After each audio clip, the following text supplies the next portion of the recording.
Pazar olan! Allah Allah. Ya şu bizimkiler. Kimler? İhsan Efendi ile fırıncı. Her gün torbalarla un taşıyorlar. Ne var bunda? Bunlar bir iş çeviriyor. Ne işi? Çok şükür. Ekmeğin hepsini satmıyorlar. Yiyemiyorlar da. Ama her gün bakıyorum torbalarla un geliyor.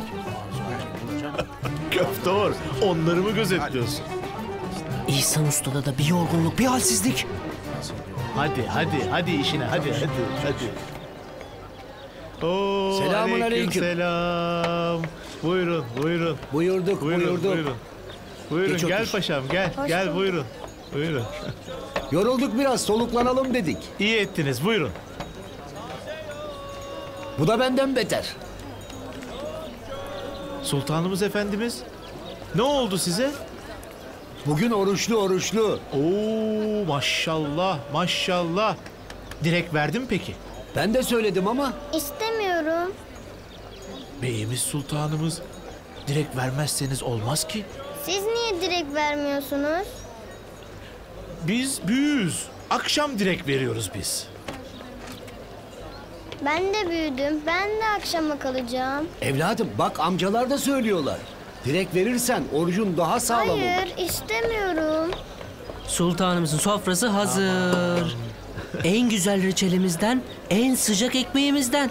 Ustam, ben de küçüğüm. Ben de direkt vereyim mi? Köftor, sen de fırsat kolluyorsun. Hadi beyimiz, bir görelim orucunu. Bu da direğin en sağlam yeri olacak. Hadi bakalım aslanım.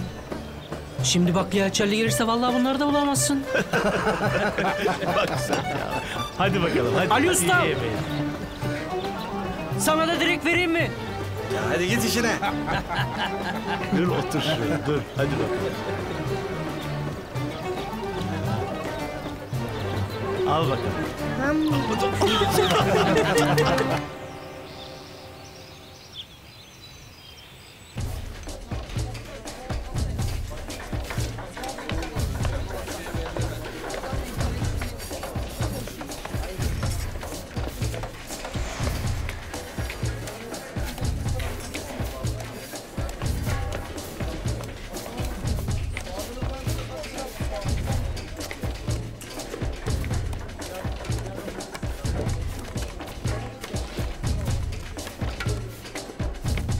Ne?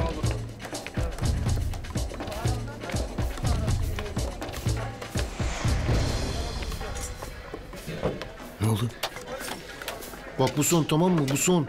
Ne oldu söylesene. Senin şu mesele. Çatlatma adamı. Kızlar 2 güne bir bahçeye çıkıyorlarmış. Bahçe? Hangi bahçe?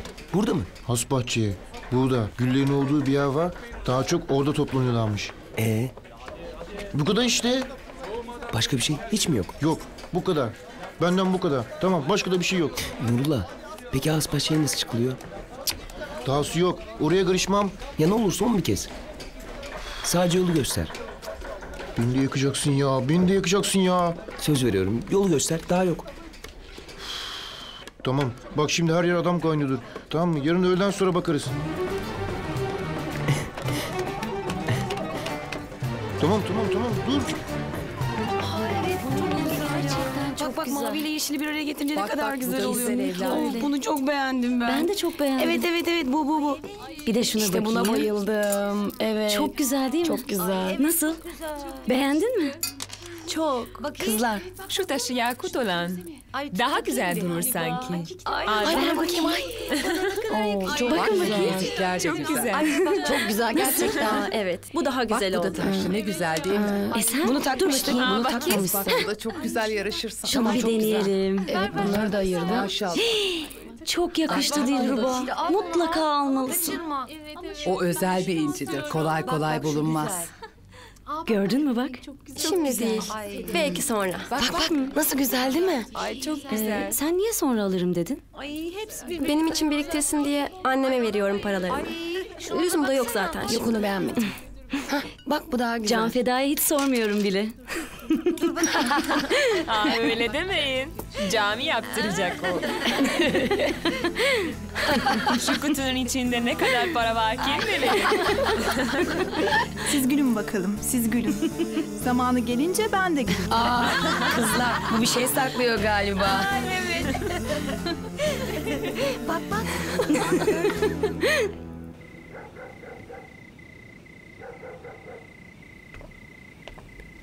Ustam haklı. Sevgimi gösteremeyeceksem nereden bilecek varlığımı? Nasıl sezecek yıllardır kendini aradığımı?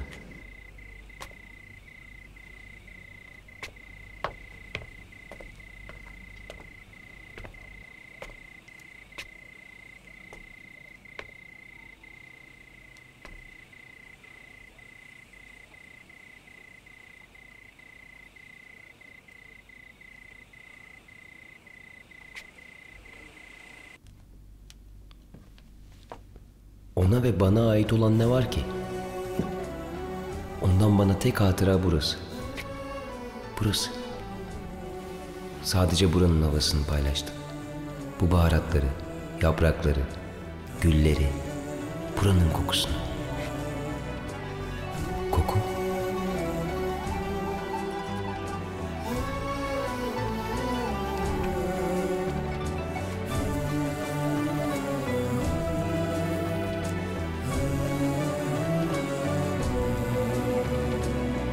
Koku.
Kolay gelsin. Sağ ol. Kolay gelsin. Sağ ol. Nurullah. Kolay gelsin ustam. Sağ ol. Nurullah ne yaptın? Hallettin mi? Ahmet kardeşim bak ne olur vazgeç. Gözünü seveyim. Ya hayır, sen bana uzaktan göster yeter. Ya Emin Usta duyarsa var ya bizi mahveder. Ya kimseye görünmem ben, tamam mı? Of Allah'ım, of Allah'ım, of. Hadi.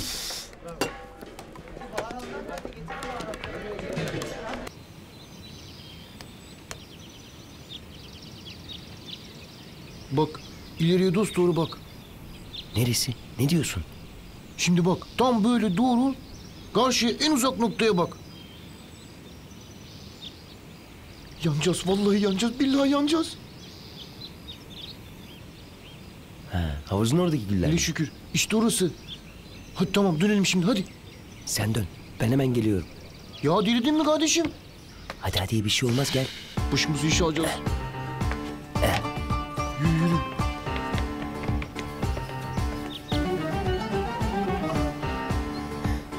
Gel gel koş. Şşş.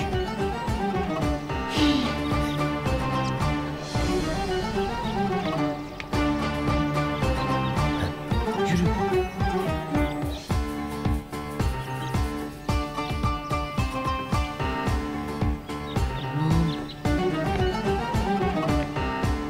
Yürü, yürü, yürü. Hadi hadi.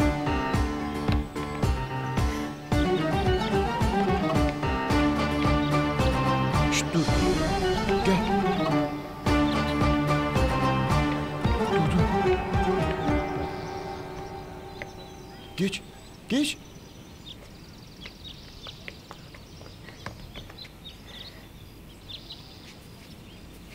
Şşş, ne yapıyorsun?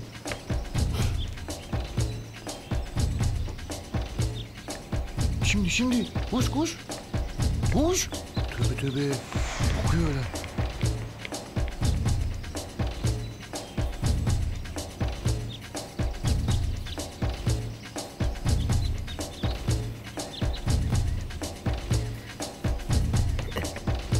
Hey, Allah'ım sen büyüksün yarabbim, sen koru yarabbim.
Allah'ım, oğullar.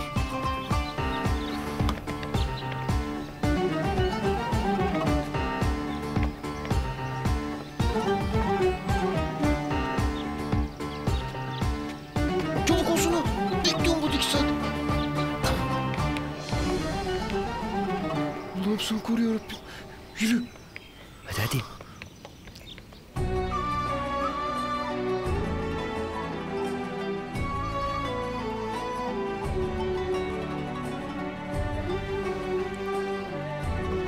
Bağdı sabah, sabah yeli.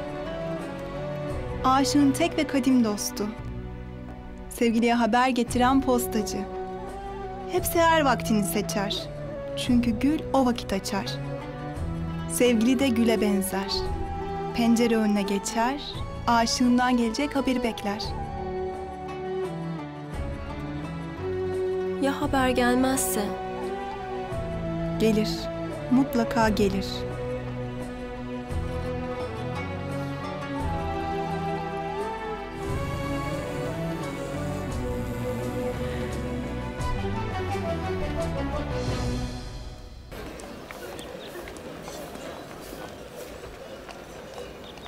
Uyuyor.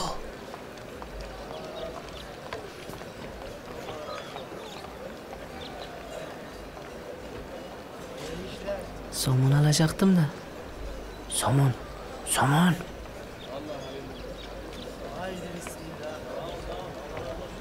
Kerem evladım, Baba, Recep Efendi yine mi yok? ben varım ya. O yeni şekerlemeler hazırlayacaktı geceden. Belki o yüzden. Ha. Bizim fırın uykuda. Yorulmuştur garip. İhsan Efendi de uykuda. O da yorulmuştur. Ya amca fark etmedin mi? Ramazan geldi. Bizimkiler ya uyuyor ya un taşıyor. Fark ettim fark etmesine de ne bileyim ben Ramazan'dır. Belki ekmek çok gidiyordur. Bence başka bir iş çeviriyor bunlar. Haşa huzurdan. Ne iş olacak evladım? Orucu uykuya tutturmuyorlarsa Bir bit yeneği var bu işte. Hadi evladım, hadi dükkanına, hadi. Hadi dükkanına, hadi evladım. Hadi tamam. Allah Allah. Selamun aleyküm benim balam. Ula Akçabat köftesinin Tebriz köftesinden ne farkı vardı? Benim balam Tebriz çok güzel bir şehirdir. Köfte diyorum, köfte. Ha, Tebriz köftesi değilsen. Benim balam Tebriz köftesi yemedin, sen hiç yaşamadın. Yani biz hiç yaşamadık. He balam. Trabzon, Akçabat, Maska sürmene biz ezdik yani. He balam. Şehriyar Usta. Buyur usta. Sadrazam Hazretlerinin mutfağı sıkışmış. Yemekler bugün buradan gidecek. Hazırlıklarınızı ona göre yapın. Göz üstte. Hadi bakalım. Ahmet! İhsan! Gel balam. Ahmet! Geldim ustam, geldim. Al. Takip et. Tez ol, hadi. Evet. Bugün biraz Bostan ve Gülistan'dan bahsedelim. Sadi Şirazi'nin eseri. Başka? Okumadın mı? Bana göre en güzel hikayelerinden biri Ateş ile Pervane. Anlat bakalım. Pervane yanmakta olan muma dedi ki, hadi ben aşığım, yansam da yeridir. Peki sen niçin yanıyorsun? Niçin ağlıyorsun? Mum dedi ki, benim tatlı balım vardı. Beni ondan ayırdılar, onu özlüyorum. Her tarafı aydınlatan ışığıma bakma, içimi yakan ateşe bak. Sonra derin bir ah çekmiş ve pervaneye demiş ki, aşk sana göre değil. Sende ne sabır var ne dayanma gücü. Azıcık ışık görsen hemen yanıveriyorsun. Ben ise tamamen yanıncaya kadar dikilip duruyorum. Dayanıyorum. Aferin. Ama söyle bakalım, bu hikayenin hissesi nedir? İster pervane ol, ister ateş, aşk yakar. Ama yanmayı bileceksin. Ya mum gibi dayanarak ya da pervane gibi hemen. Ya da hiç aşık olmayacaksın.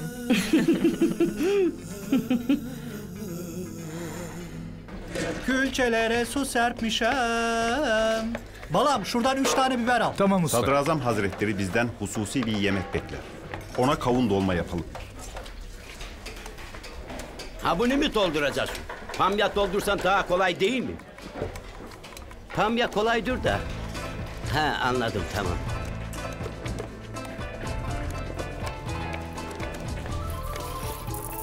Pirinci tuzlu suda biraz haşlayacaksın. Maydanoz ve dereotunu kıyacaksın. Soğanı yemeklik şekilde doğra. İç bademi her zaman yaptığınız gibi suya koy, kabukları soyulsun. Eyvallah usta. Tavada tereyağını erit, soğanlar pembeleşene kadar kavur. Eyvallah usta. Sonra da tüm malzemeyi ekle, hepsini beraber biraz daha kavur. Besmele ile başlarsak her işi kolaylarız. Haydi bismillah. Haydi bismillah.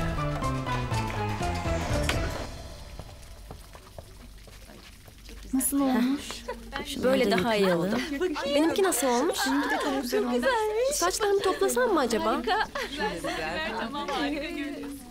Yok kızlar, elinizi çabuk tutun. Geçen seferki gibi geç kalmayalım. Nihan. Zeynep'e söyle de hava çok sıcak. Şemsiyeleri almayı unutmasın. Peki Şemsinur Kalfa. Zeynep, şemsiyeleri almayı unutma. Bizim güllaç Hazır. Ayırdım ben onları. Sağ ol. Al bakalım. Senin güllaçları 11 ay bekliyoruz Afiyet olsun, afiyet olsun. Aşk olsun Recep Efendi. Ya yine tüketmişsin. Vallahi bu sefer az çıkardı ustacığım. Yahu Ramazan'a erdik, senin güllaçlara eremedik. Aşk olsun. Yoksa sizin siparişinizi mi aldım? Yok. Ben onu ayırdım ya. Al.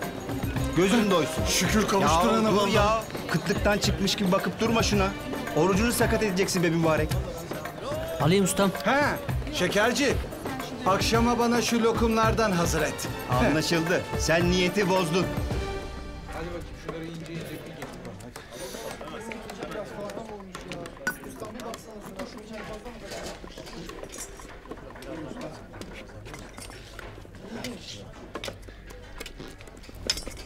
Nurullah. Sağ ol. Sen olmasaydın. Başımıza iş açacaksın. Ama ona bir işaret bırakmam gerekiyordu. Bıraktın mı bari? Hayır. Ama bırakacağım. Boşuna uğraşıyorsun. Boşuna... değil. Sadece onu unutmadığımı bilsin diye bir işaret. Sağ ol. Sen de.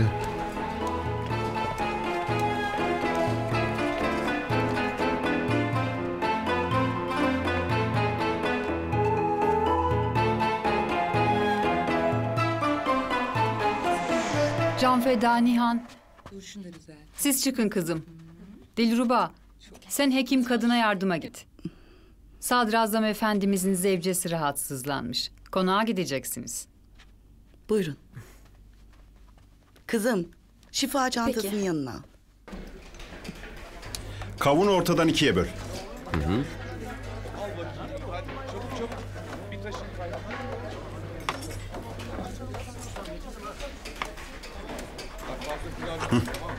Çekirdeklerini ayrı bir kaba boşalt.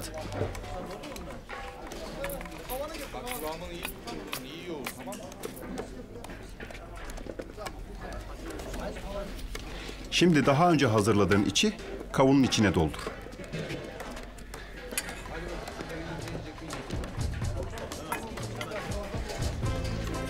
Evet, baharat kısmında da sen hünerini göster artık. Ustam, ben bunu daha önceden tuz, şeker, kırmızı biber ve karabiberi ekledim.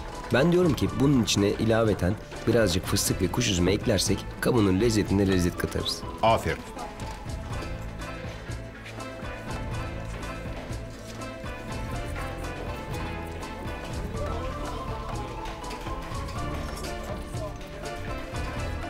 Aferin.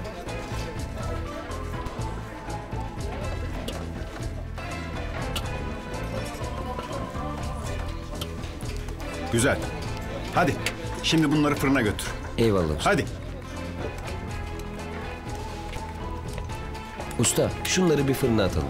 Ver. Hadi kolay gelsin. Sağ olasın.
Bu defa sır sizin ölçünüzde ustam.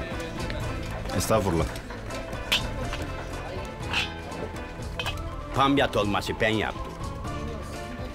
Balam çok güzel görünüyor. Elinize sağlık. Senin de eline sağlık Yunus Usta. Senin de eline sağlık. Sağ ol. Bu senin.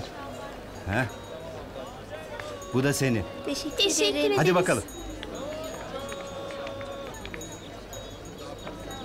Selamünaleyküm, hayırlı işler. Ve aleykümselam. Buyur. İyi lokum var mı? Beyim, bizde kötü lokum olmaz ki. Akşama ağır misafirim var. Misafirime yakışır olsun. Bak o zaman sana güllü lokum vereyim. Bir yiyen bir daha yer. Güllü Getir mü? oğlum. Allah Allah. Bunu yeni çıkardı. Rayası, tadı deme gitsin. İyi, ver bakayım. Hazırla oğlum. Ateşiniz çok yükselmiş. Bununla birazdan düşer.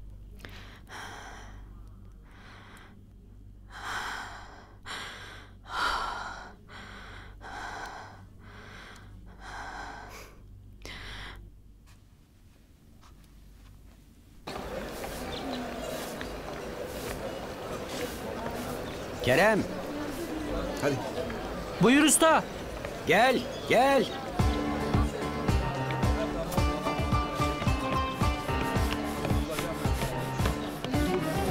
Vay vay vay vay! Evladım bunu al. Recep Efendi teravihden sonra kahvede dağıtacakmış. Mukayyet ol ha. Tabii ustam. Yavaş. Şişt, Kerem yavaş. Yavaş yavaş. Oğlum sağlam tut şunu. Hay Allah. Dur dikkat et. Allah. Gitti güzelim baklava yahu. Ne yapacağım ben seninle? Sakar. Tez olun balam, tez olun, tez olun, tez olun, tez olun, tez olun, tez olun. Hadi balam. Kötü üşütmüşsünüz. Sorma. Yaz günü hiç çekilecek gibi değil. İftardan sonra size bir macun vereceğim. Daha iyi olacaksınız. 2 güne kadar da ayağa kalkarsınız kısmetse. İnşallah. Geçmişler olsun Gülgün Hanımcığım. Hay Allah, ne oldu size böyle? Eksik olmayın, hoş gelmişsiniz. Kusura bakmayın bu halde. Aman efendim, olur mu? Hasta olduğunuzu duyunca bir yardımım dokunur mu diye geldim. Sağ olun.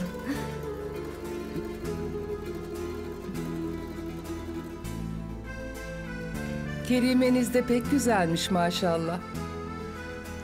Öyledir Dilrubam. Her iş gelir elinden.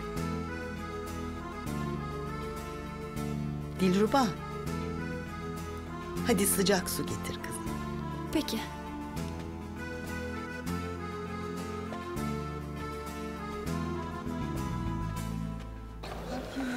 Vallahi çocuk nereden çıktı görmedim. Sus kötör. Güzelim baklavayı mundar ettin. Cezasız kalmamalı. Ya Kerem, bu kadar belayı nasıl üzerine çekiyorsun? Vallahi sana bakıp ben yoruluyorum ya. Ya ustalar çocuk diyorum ya. Hadi. Neyse canım neyse. Baklava kısmet olmadı ama ben size lokum hazırladım. Ha neyse. Lokum! Allah! Tutmayın beni! Mustafa! Ramazan'da Sadrazam Hazretlerinin Selahattin şeyhlerini, ulemayı, ocakbaşılarını, yüksek dereceli devlet adamlarını iftara davet etmesi adettendi. Ama davet edileceklerin isimleri önceden Sultanımız Efendimiz'e arz edilir, onun da izni alınırdı. Sadrazam Hazretleri ilk davetini ilmiye mensuplarına verirdi. Ulemadan kimlerin davet edileceğinin listesini ise Şeyhülislam Efendi hazırlardı. Ramazan'ın 4. günü başlayan davetlere önce Selahattin şeyhleri denilen devrin en kıymetli din alimleri çağrılırdı. Bunlar sultanlarımızın inşa ettirdikleri camilerde görev yapan kürsü şeyhleri, müderrisler, imamlar, vaizlerdi. 5. gün Şeyhülislam Efendi tek başına gelirdi iftara. Sonraki günler yine teşrifat sırasına göre diğer devlet adamları davet edilirdi. Ramazan'ın 27. günü Kadir Gecesi'ne tekabül ettiğinden bu defa Şeyhülislam Efendi Sadrazam Hazretlerini kendi konağına davet ederdi.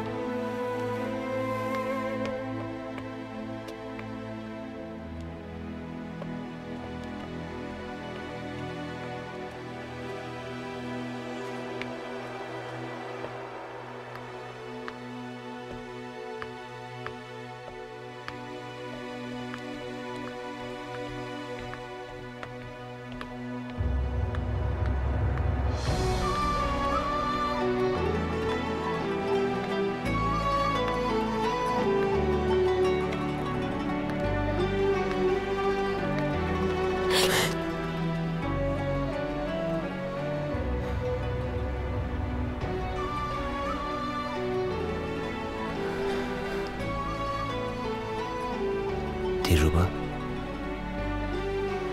sensin o değil mi?